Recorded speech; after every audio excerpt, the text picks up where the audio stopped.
Good morning সবাইকে। আজ তৈরি করব ইলিশ মাছের মাথা দিয়ে পুঁই শাক।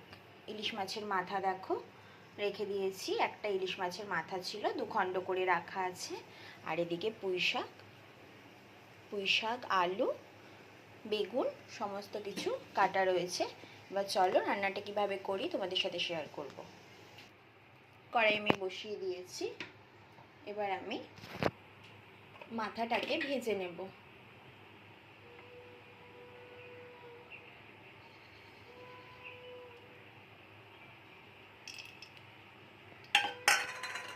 হলুদ মাখিয়ে মাথাটাকে আমি তেলে দিয়ে দিয়েছি, এবার মাথাটাকে ভালো করে ভেজে নেব।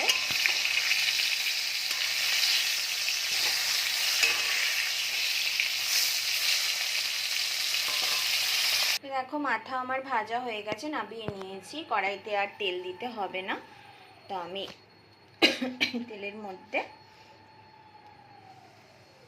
5 ফোড়ন আর শুকনো লঙ্কা ফোড়ন দিয়ে দেব।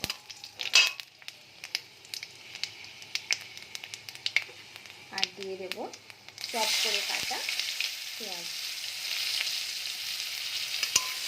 নাড়িয়ে নেব।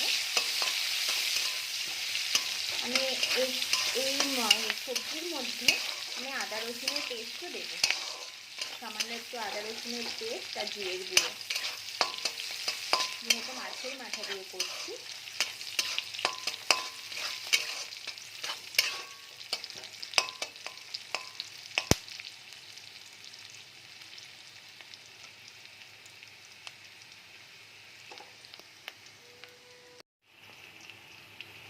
দেখো সামান্য একটু আদা রসুনের পেস্ট আমি দিয়ে দিলাম।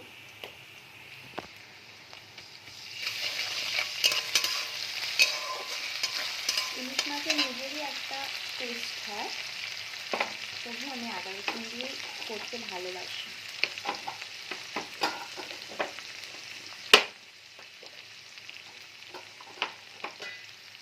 কড়াইতে আমি জিরের গুঁড়ো, হলুদ গুঁড়ো আর সামান্য একটু চিনি দিয়ে দিয়েছি। এবার এটাকে ভালো করে একটু কষিয়ে নেব।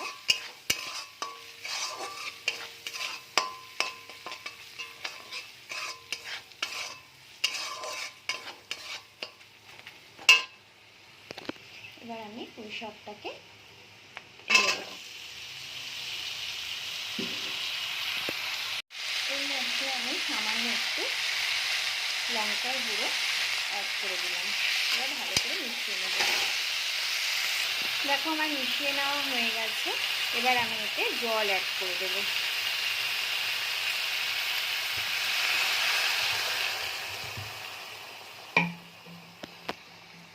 দেখো পুরো শুকিয়ে গেছে আর এইরকম হয়েছে। এবার আমি নামিয়ে নেব।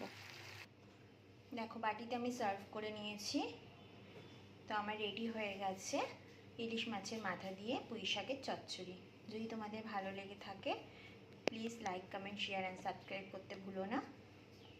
আবার অন্য ভিডিওর সাথে তোমাদের সাথে দেখা হবে, ততক্ষণের জন্য টাটা।